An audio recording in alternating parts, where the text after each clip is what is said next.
Doug, you should make an announcement Which one? that you got them on now. Oh, All the microphones are on. test one. Yep. Testing, testing. You could have sang us a song. Oh, no, not today. Ladies and gentlemen, welcome to the big show. There you go. God, Boyd's got radio voice. yeah. You got entertainers up here. Movie star.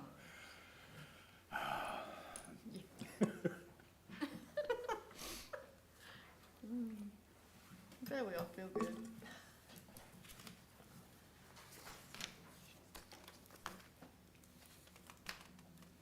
Countdown. It's time. It's time.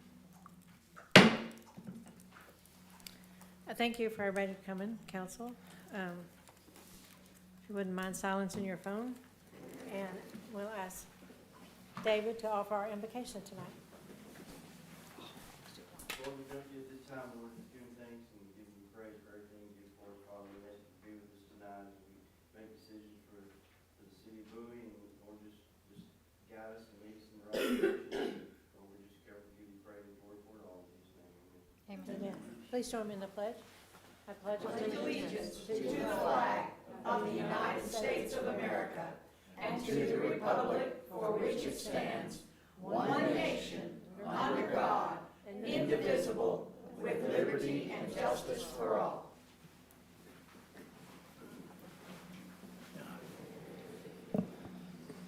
All right. I think all of you have seen the little gifts that Cindy Roller left you, and plus she's left you a year-long itinerary for the activities for the city of Bowie, a lot of which she is directly involved in. In fact, I don't think there's anything on here she's not directly involved in. So put them on your calendars if you can. Try to attend them. I'm going to go out of order here for a second, and I'm going to ask you, Ms. Barlow, if you have a public comment tonight, because we are going to have to go into executive session, so I thought I would move you to the front and let you go earlier on so you didn't have to sit through the whole executive session thing. Thank you. You're welcome.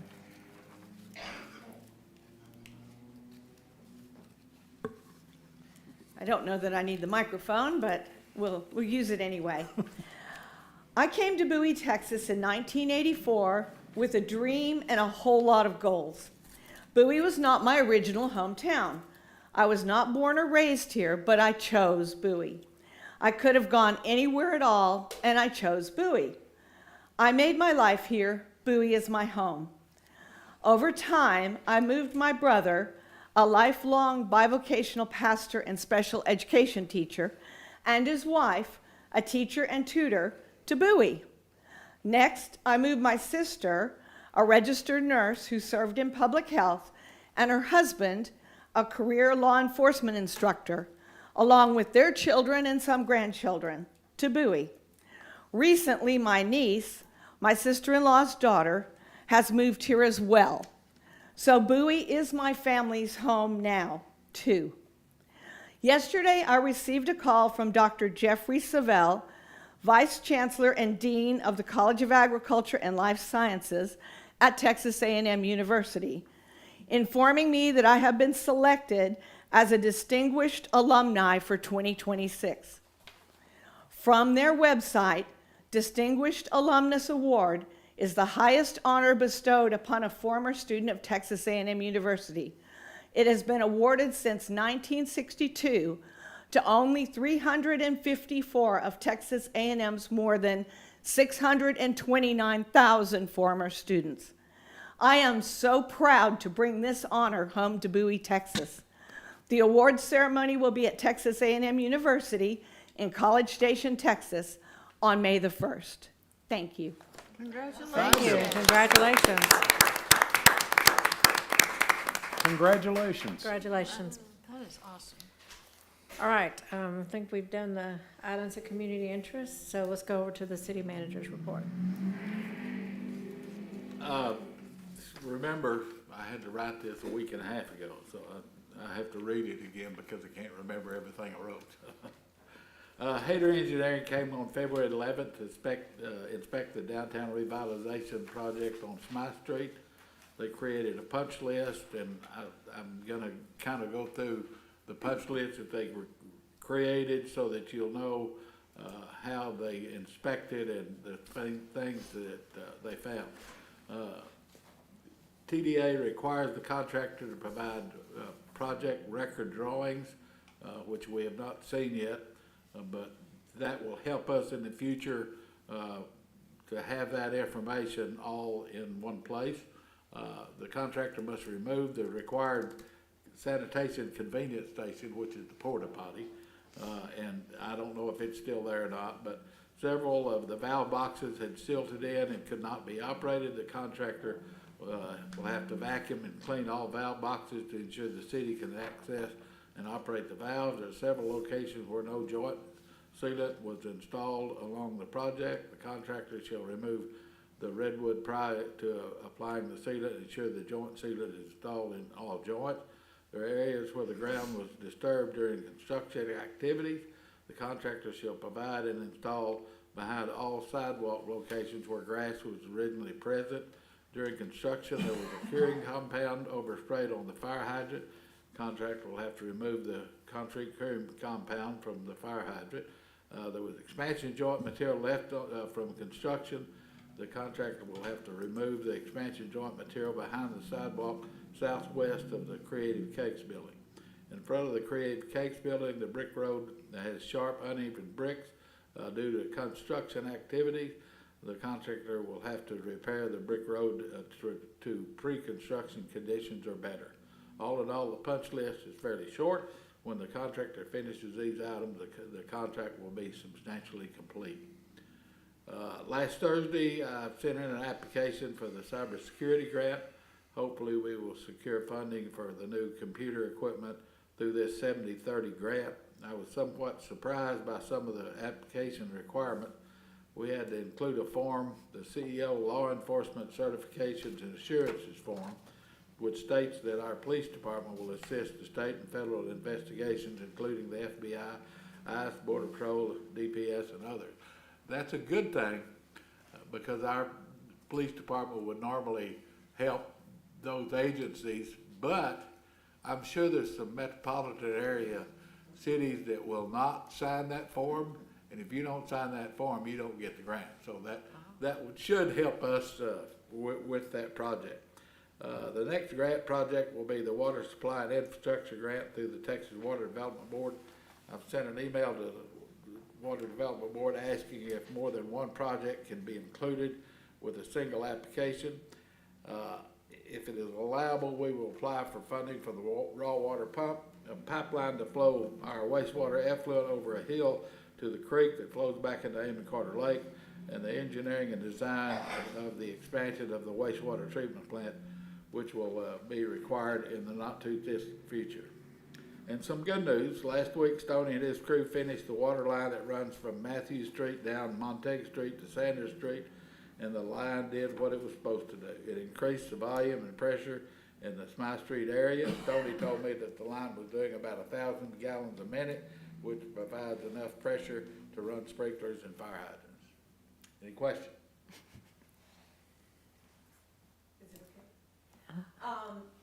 On the Smythe Street issue, not on Smythe Street itself, but where it tees and then the road goes across and goes down into the water flow area. The height of that was changed, and in the last rainstorm, significant water is along the roadside on the side of the VIII Clinic building between the curb and the center portion of the road. It has no way to flow out. Standing water? Standing water, I'll make a note of that. about 6 or 7 feet deep from the curb. How long did it take it to dissipate? I don't know that it's all gone yet. I didn't look at it today. I'll take a look at it. Any other questions? None? All right, well, let's move forward. We have a resolution for the utility and the library, but we also have financial statement. So I'm gonna ask Pam to come to the podium. to present the December 2025 financial statement. I'm sort of like the other Pam, probably don't need this.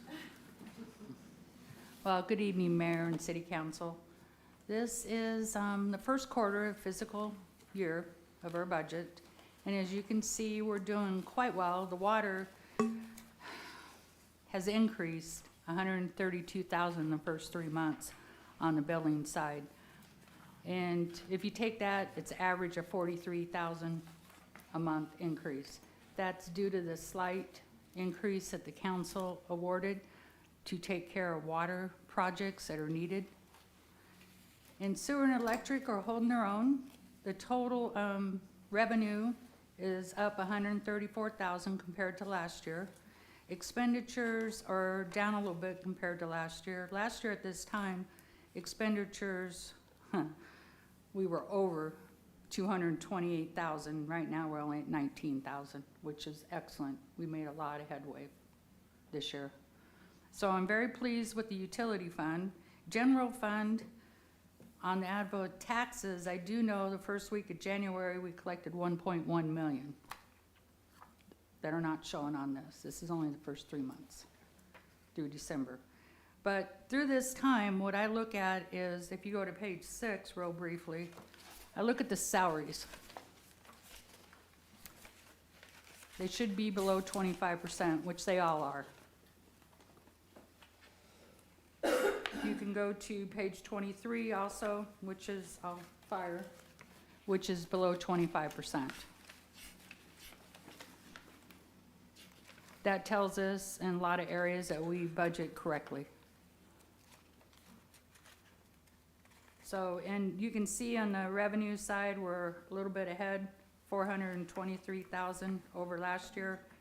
And also on the expenditures, we're 356 over, but that's due to the local and state grants on page 16.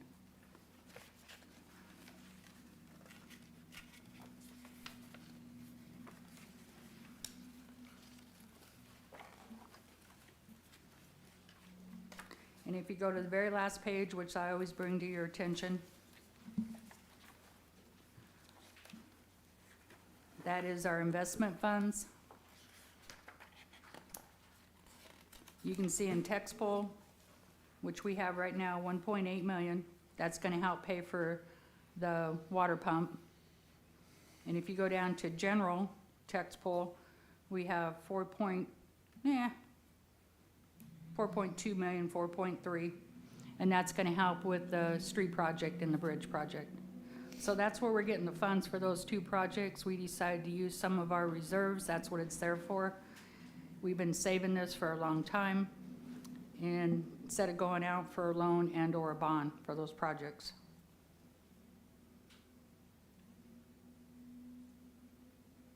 And then the very bottom is our checking accounts. And the first one up there is utility and general, that's our operating account. Everything highlighted in yellow is actually what is there at the end of December. Good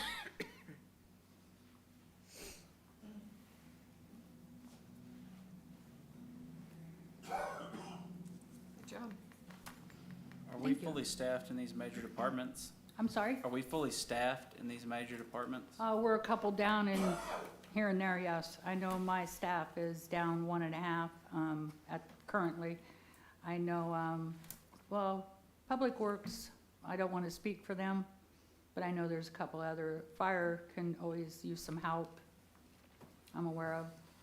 And we are hiring, Jerry's right now going through a hiring process. We're doing it both together, hand in hand.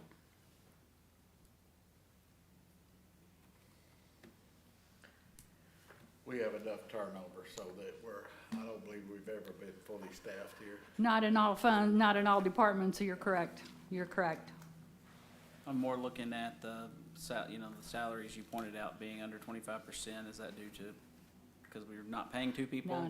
No, because some of these just left and this is only Okay. through December, okay? So December is True and Blue, we had more staff at that time. Sure. A couple of them just left in January or 1st of February.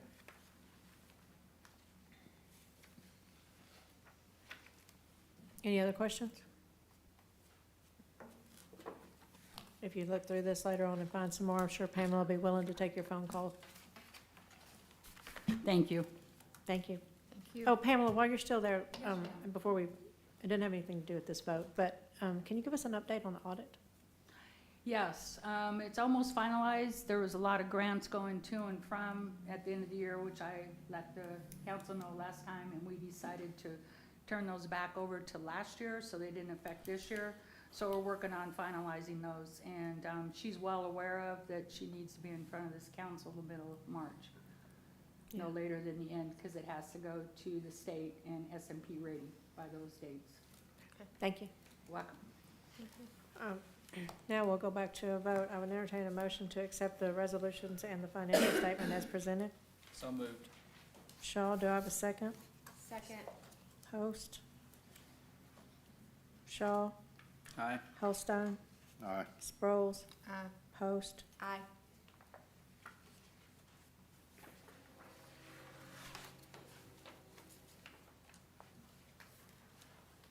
The next item on the agenda is new business to discuss. The Building and Construction Codes of Article 3.100, Building Codes, Section, 3.102, 2018, and other international codes adopted, and National Electric Code, the Code of Ordinance of the City of Bowie, Texas, amending Appendix Q from 7, 2018 International Residential Code, repealing any conflicting clause or severability clause.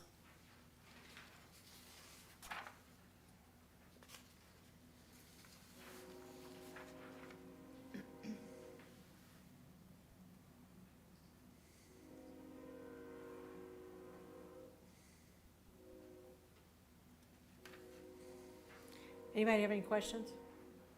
I have a million. Okay. Like, what is this David, would you actually- like to, Yeah. Could you break this down into layman's terms for me by any chance?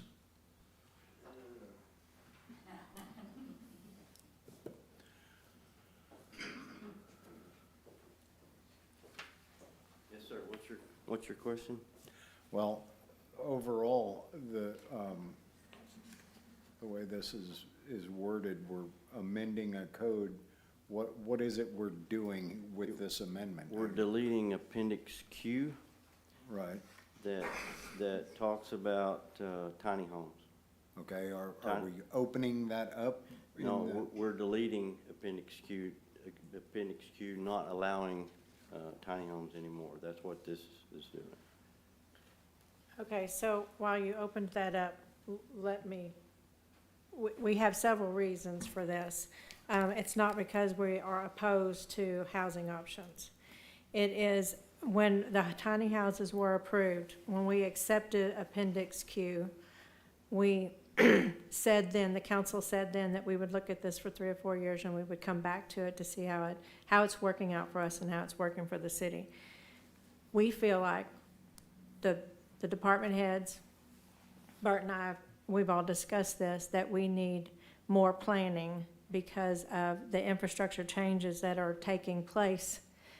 Because I don't think we anticipated quite so many communities and so many in one small area, but we're also having to deal with, it seems like everybody thinks every little tiny piece of land that doesn't have something on it should be allowed to have a tiny house on it. I see. The most extreme example I have to give you is what recently came up. It was going to be a tremendous infrastructure cost, not necessarily to us, because our ordinances say that the builder has to build in the infrastructure. But we're talking several $100,000 to do 4 little tiny homes that were 160 square feet each.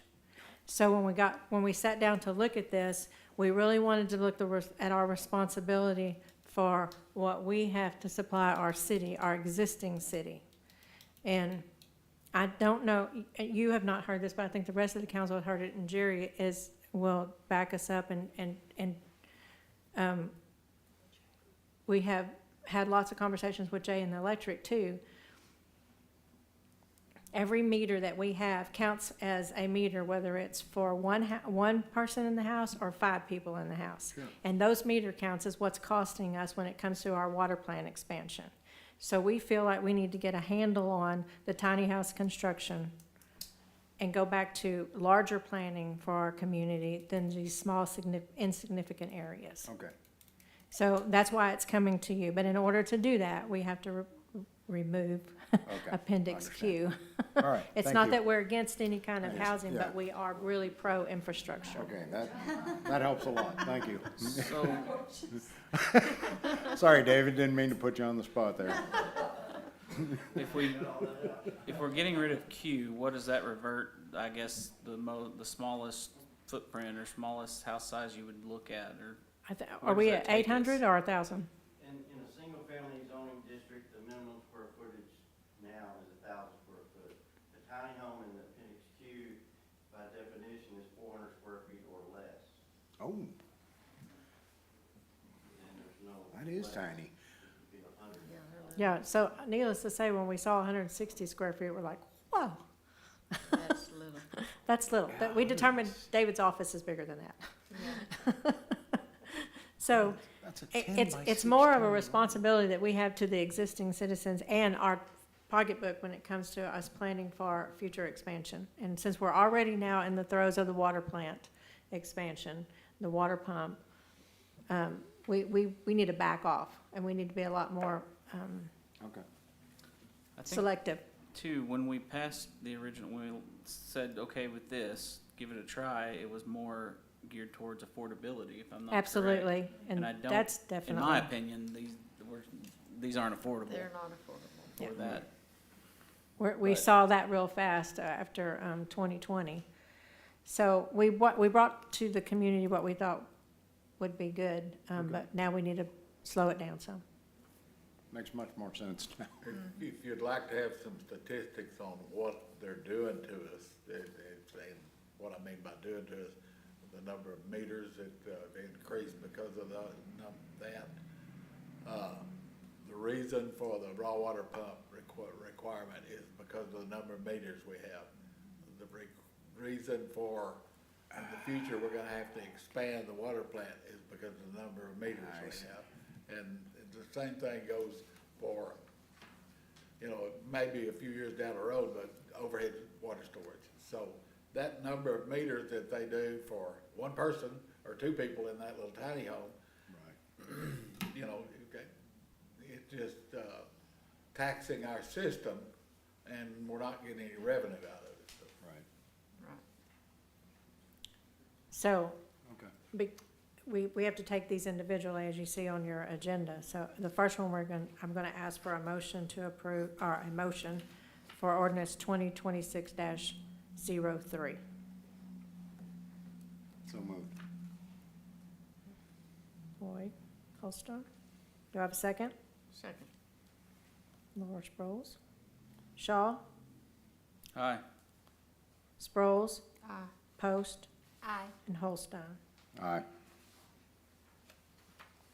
So then the follow-up to that is ordinance 2026-04, an ordinance amending Chapter 12, Planning and Zoning, Section 23, Use of Land and Buildings, subsection 23.2, Residential Uses of the Code of Ordinance of the City of Bowie, deleting tiny houses in its entirety from the residential uses chart, repealing any conflicting clause, providing for a severability clause. This diagram in page 2 of your ordinance information there, that's just one line out of many, many, many, many lines in David's books.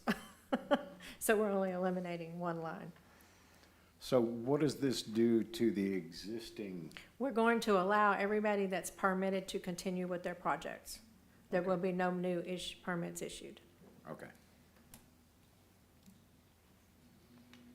So do I have a motion to accept ordinance 2026-404? So moved. Sproles, do I have a second? Second. Post? Holstein? Aye. Sproles? Aye. Shaw? Aye. And Post. Aye. Thank you.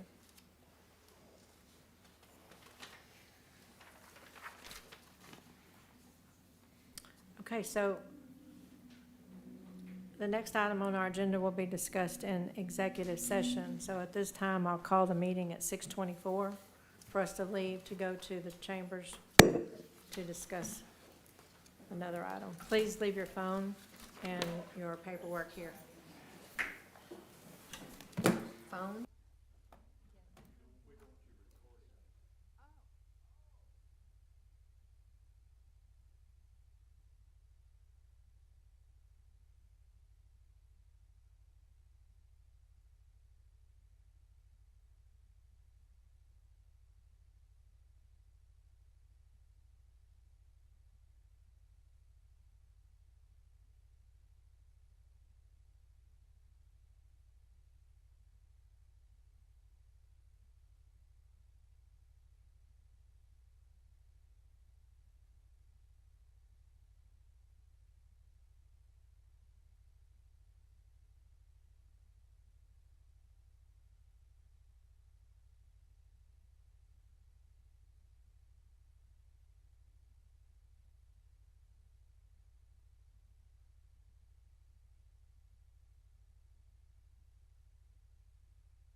So where'd you go?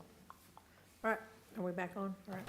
I'll call the meeting back to order at 6:32 and ask if we have any action